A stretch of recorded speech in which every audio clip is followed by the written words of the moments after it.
Imagine a world where sin has reached its peak, a city drowning in corruption and depravity, where the very essence of morality has been cast aside.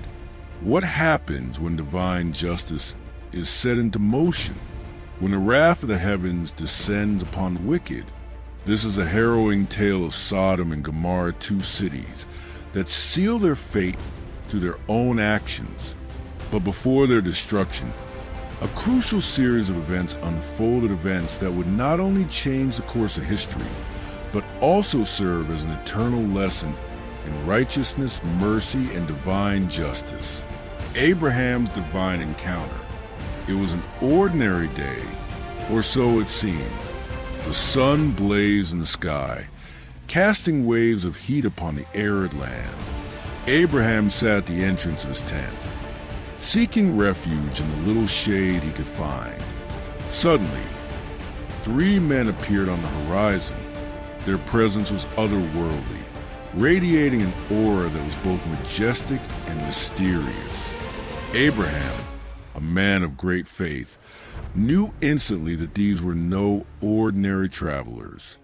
Without hesitation, he rushed to them, bowing low to ground in a gesture of deep reverence.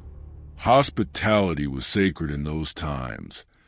But there was something more than mere custom in his actions. There was an unshakable conviction that he was in the presence of the divine. He pleaded with them to rest, to allow him the honor of serving them. Sarah, his wife, hurriedly prepared a feast. A tender calf, fresh bread, and cool water were brought forth. As they dined in the shade of a great oak tree, one of the visitors, who was none other than the Lord himself, delivered a prophecy that would shake the very foundation of their beliefs. By this time next year, Sarah will bear a son. A statement so impossible, so absurd, that it drew laughter from Sarah, who had long resigned herself to the reality of her barren womb. Her laughter, however, did not go unnoticed. "Why does Sarah laugh?" the Lord inquired, his voice carrying both warmth and a quiet, unwavering authority. "Is anything too hard for the Lord?" Sarah, caught off guard, denied her laughter out of fear. But the truth had already been spoken, and the divine promise would not be broken. This moment, though seemingly simple, carried an incredible weight. It was a testament to the boundless power of God, to the idea that human doubt and limitations could never hinder fulfillment of divine will. But what Abraham did not yet realize was that this visit carried more than just a personal blessing.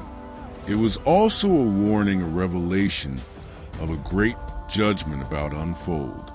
God's reflection on Sodom and Gomorrah as the meal concluded and the visitors rose to depart. Something shifted in the air. The serene atmosphere grew heavy with an unspoken truth. The Lord turned to Abraham and spoke words that would ignite both fear and sorrow in his heart. The outcry against Sodom and Gomorrah is great, and their sin is very grievous. A statement that carried the weight of impending doom. The very mention of those cities conjured images of depravity, of a civilization that had surrendered itself entirely to wickedness. The corruption was so deep, so absolute, that cries of injustice and suffering had reached the heavens. But Abraham, ever the compassionate and righteous man, did not stand idly by. He knew the fate that awaited those cities, that the Lord had determined their destruction. He could not bear the thought of the innocent perishing alongside the wicked. And so, with a heart full of courage and desperation, he did something unthinkable. He bargained with God. Abraham's plea for mercy. "Will you indeed sweep away the righteous with the wicked?" Abraham asked, his voice laced with both fear and hope. A silence followed, a pause that seemed to stretch across eternity. "What if there are 50 righteous people in the city? Will you not spare it for their sake?" It was a bold plea, but Abraham knew the character of the Lord. He was just, but he was also merciful. If I find 50 righteous people in Sodom, I will spare the whole city for their sake. A breath of relief, but it was not enough. Abraham pushed further. What if there are 45? 40? 30? 20? Each time, the Lord's answer remained the same. He would relent if even a small number of righteous people could be found. Finally, with a trembling voice, Abraham spoke one last time. What if only 10 are found? A long pause, a moment of divine reflection. For the sake of 10, I will not destroy it. And with that, the conversation ended. The Lord departed, and Abraham was left standing in the silent night, staring toward the horizon where Sodom and Gomorrah lay. His heart was heavy, his mind racing. Had he done enough? Would 10 righteous souls be enough to stay the hand of judgment? Little did he know, the fate of those cities had already been sealed. Anticipation of doom. As the night deepened, 2 celestial beings descended upon the wicked city of Sodom. Their arrival marked the beginning of the end. The sins of the city had reached their climax, and divine patience had run out. The angels, disguised as travelers, made their way through the streets, their presence unnoticed by all except one man, Lot. Lot, Abraham's nephew, had chosen to dwell in Sodom despite its corruption, and yet, despite the darkness surrounding him, a spark of righteousness remained in his heart. He recognized the strangers for what they truly were, and with urgency he rushed to them, insisting they take shelter in his home. He knew what kind of people roamed the streets at night. He knew the danger that lurked in the shadows, and he was right to fear. For as the night stretched on, an unholy storm began to brew. The men of the city, consumed by their own wicked desires, gathered outside Lot's home, pounding on the door with insatiable hunger. They wanted the strangers. They demanded them, and they would stop at nothing to have them. The night air was thick with tension, a suffocating stillness that preceded the storm.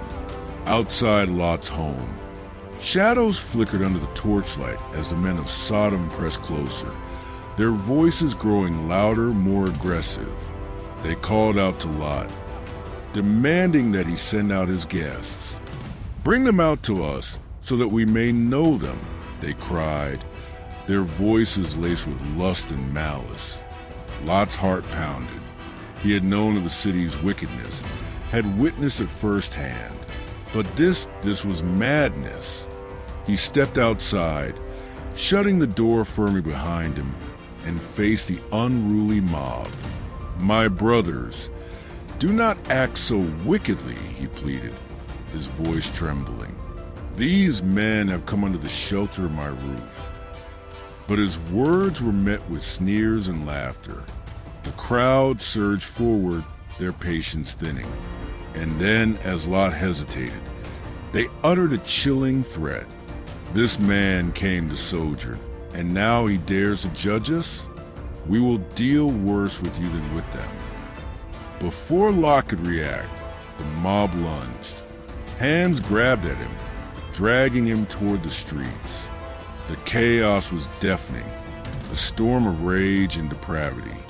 But before the first blow could land, a blinding light erupted from within the house.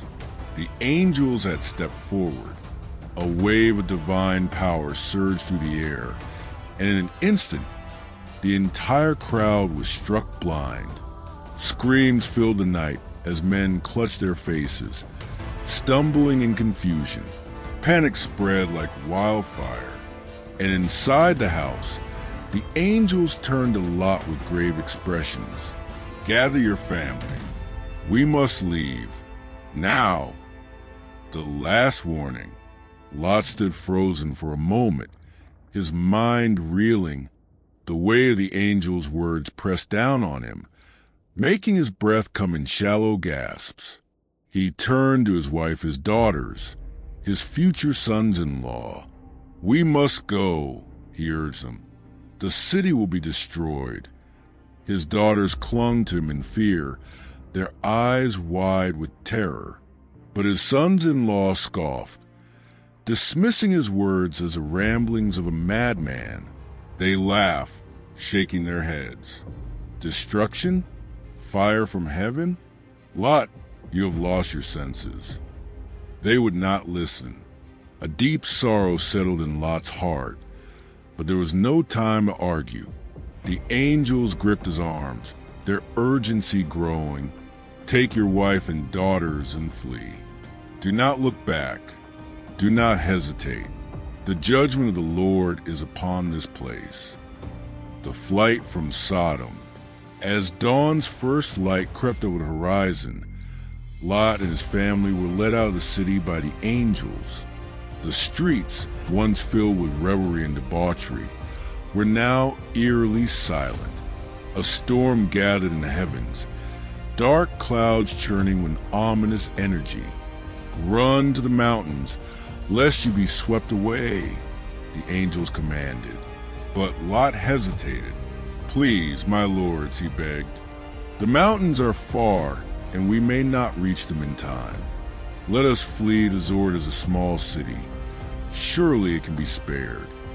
The angels exchanged a glance before nodding. "Very well, we will not destroy Zoar. But hurry, for we can do nothing until you are safe." With their final warning, the angels vanished, and the heavens rumbled with a terrible roar. The wrath of God. Then it began. The sky split open with a blinding light, and fire rained down upon Sodom and Gomorrah. The ground trembled as the cities were consumed in an inferno of divine wrath.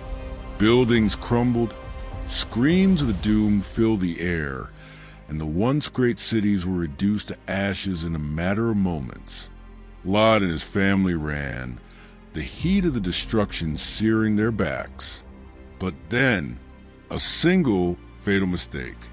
Lot's wife, unable to resist the pull of her old life, turned back. Instantly, she was transformed. Her body stiffened, her flesh turned to stone, and she became a pillar of salt, a grim reminder of the consequences of disobedience. Lot fell to his knees, grief washing over him, but there was no time to mourn. He and his daughters pressed on, reaching Zoar just as the final embers of Sodom's destruction faded into the dawn. The aftermath. Standing on a mountaintop, Lot gazed upon the wasteland that had once been a thriving civilization. The valley was now a smoldering ruin, the air thick with the acrid scent of sulfur. His heart was heavy with loss of his home, his people, his wife, all gone in a single night. The lesson was clear. Sin had a cost, and divine justice was swift and absolute. But even in judgment, mercy had been shown. Lot and his daughters had been spared, a testament to God's willingness to save the righteous even in the midst of wrath. Yet, this was not the end of Lot's story. The trials of faith, survival, and moral conflict would continue. But as the sun rose over the charred earth, one thing was certain: Sodom and Gomorrah would never rise again. The cities of sin had fallen, and their fate would stand as an eternal warning to all who chose wickedness over righteousness. Lot and his daughter stood on the outskirts of Zoar, their clothes singed, their faces streaked with ash. The scent of sulfur still clung to the air, a grim reminder of the devastation that lay behind them. The world they had known was gone, reduced to smoldering ruins. But the true test of their survival was only beginning. The small city of Zoar had been spared the wrath that had consumed Sodom and Gomorrah, but an unsettling silence hung over its narrow streets. Lot, though relieved to have found refuge, could not shake the weight of his grief. He had lost his wife, his home, his people, and though he had been spared, the question gnawed at him. Had he truly escaped, or was this merely another trial in his journey? His daughters clung to him, their young faces marred with sorrow and fear. They, too, had lost everything: their friends, their future husbands, the familiarity of their past lives. Zoar, though a place of refuge, felt foreign, unwelcoming. Whispers spread among its people, and distrust brewed. He came from the doomed city, the townspeople murmured. What if his presence brings judgment upon us as well? Their stares were cold, their hospitality begrudging. It became clear to Lot that he and his daughters were not truly safe here. The destruction of Sodom had left more than physical ruin. It had planted seeds of fear in the hearts of those who had witnessed it. Escape to the mountains. Paranoia crept into Lot's heart. What if the people of Zoar turned against him? What if God's judgment had not yet finished its course? Unable to shake his dread, Lot made a desperate decision. We must leave, he told his daughters. We must flee to the mountains, away from all civilization. The journey was arduous. The mountains loomed in the distance, jagged and unwelcoming. Their ascent was slow, their feet weary from days of travel. Yet fear drove them forward. With each step, the memories of Sodom's destruction haunted them: the cries, the flames, the sudden transformation of Lot's wife into a pillar of salt. At last, they reached a secluded cave carved into mountainside. It was there that they made their new home, a far cry from the life they had once known. The silence of the wilderness swallowed them whole. No city, no people, no future. Just survival. Lot, once a man of means, was now little more than a hermit, stripped of everything. His daughters, desperate and alone, began to grapple with a chilling realization. They were the last of their family, the last of their lineage. And with no husbands, no men left, what would become of their father's bloodline? A desperate act. Desperation has a way of warping the mind. The daughters, isolated and afraid, began to believe that survival required sacrifice. If no men remained, how would their father's lineage continue? Was this their fate, to fade into oblivion in the cold embrace of the mountains? On a night when Lot had succumbed to grief and wine, his eldest daughter spoke to the younger. "Our father grows old," she whispered. "There are no men left on the earth to come to us.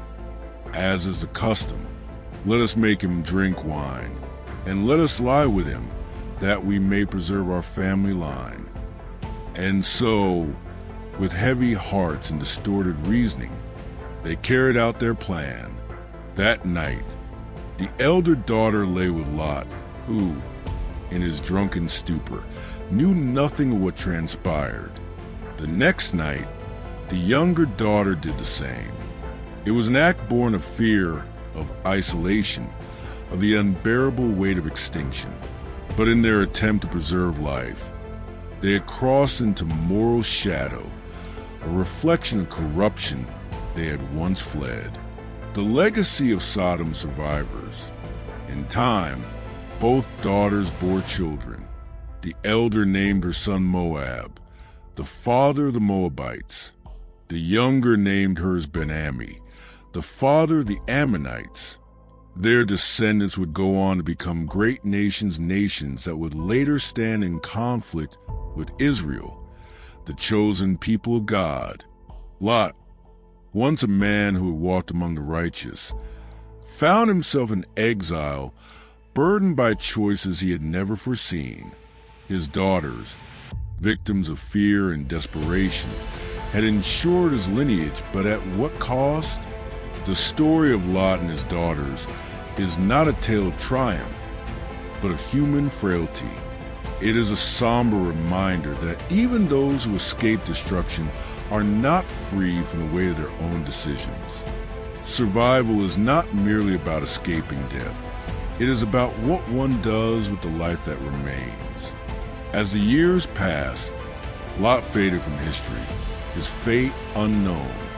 But the legacy of his survival lived on, for better or worse, in the nations that arose from his bloodline. The fall of Sodom and Gomorrah was not just a lesson in divine wrath, but in the consequences of human fear, isolation, and the choices made in the face of despair. The fire consumed the wicked, but the scars it left behind endured far beyond the ashes. The silence after the storm. The once thriving cities of Sodom and Gomorrah had been reduced to nothing more than smoldering ruins. The air was thick with the acrid stench of sulfur, a haunting reminder of the divine judgment that had rained down from the heavens. Smoke curled toward the sky, obscuring the dawn's light, leaving an eerie twilight over the desolate valley. Lot and his daughter stood at the precipice of Zoar, their faces streaked with soot and dried tears. They had lost everything: their home, their wealth, their loved ones, and yet they had survived. But what now? What future could they possibly carve out from the wreckage of the past? The small city of Zoar, though spared from destruction, was filled with fearful murmurs. The people there had seen the firestorm consume the valley below. They whispered among themselves, casting wary glances at Lot and his daughters, as though fearing that their mere presence might invite a similar fate upon Zoar. And so, paranoia crept into Lot's heart. If God had destroyed Sodom, what assurance was there that Zoar would remain safe? The guilt of survival weighed heavily on him. His wife had turned to salt because she looked back. His sons-in-law had scoffed at his warnings and perished. He had tried to intercede, to negotiate with the angels, but what good had it done? He was alive, but at what cost? Unable to endure the stares, the whispers, or the ever-present fear, Lot made a decision. "We must leave this place," he told his daughters. "We will find shelter in the mountains." And so they departed, vanishing into the wilderness, seeking solitude among the craggy cliffs and silent caves. A new life in isolation. The cave was dark and damp, a far cry from the comfort of their home in Sodom. The wind howled to the mountains at night, a constant reminder of their isolation.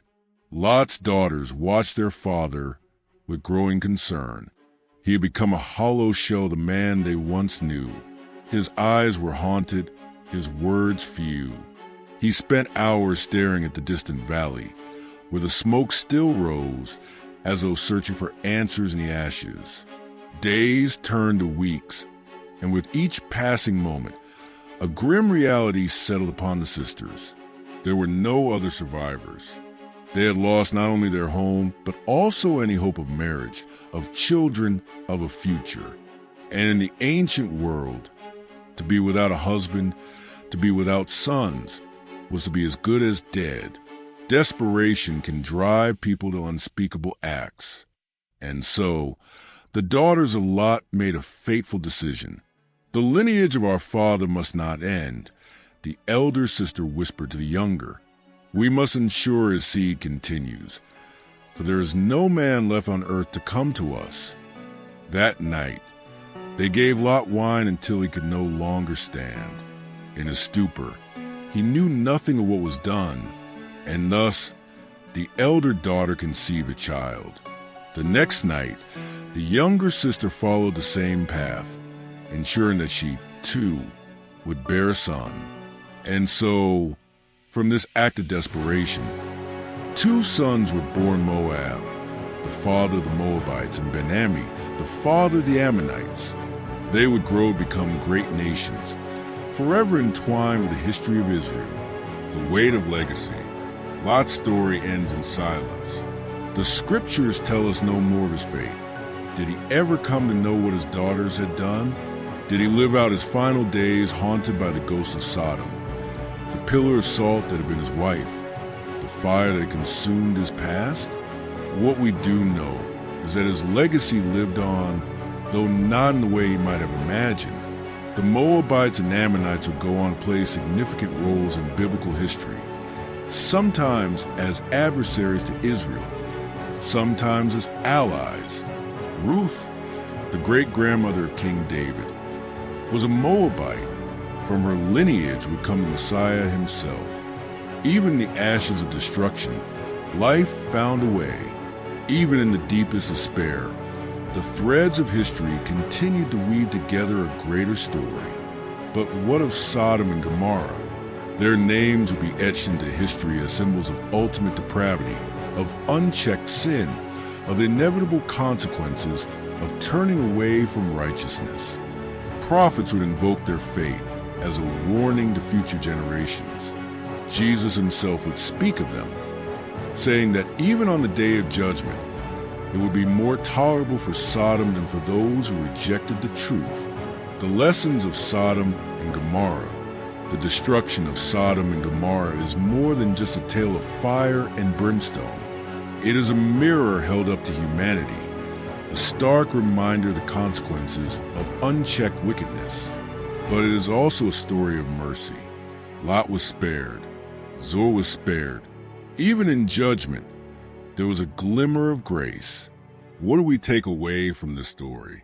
First, that righteousness matters. The sins of Sodom were not merely excess and indulgence. They were rooted in arrogance, in cruelty, in a refusal to heed the cries of the oppressed. Second, that judgment is real. The patience of God is vast, but not infinite. There comes a time when justice must be done, when evil must be answered. And yet, third, that mercy is always extended. Lot was saved, not because he was perfect, but because he was willing to listen. Even in the midst of wrath, there was an opportunity for salvation. And finally, that looking back can be fatal. Lot's wife serves as a tragic warning to all who would long for a life steeped in sin, who would hesitate when called to step forward into something greater. The story of Sodom and Gomorrah is not just about the past. It is about today, about tomorrow, about the choices we make and the legacies we leave behind. If this story has left an impact on you, if it has stirred something within you, then let it not be just another tale of ancient times. Reflect on its meaning, consider its implications, and most importantly, choose wisely. Because history has shown us that when the fire falls, there may be no turning back. If you found this deep dive into biblical history compelling, make sure to like, share, and subscribe for more explorations into the ancient texts that still shape our world today.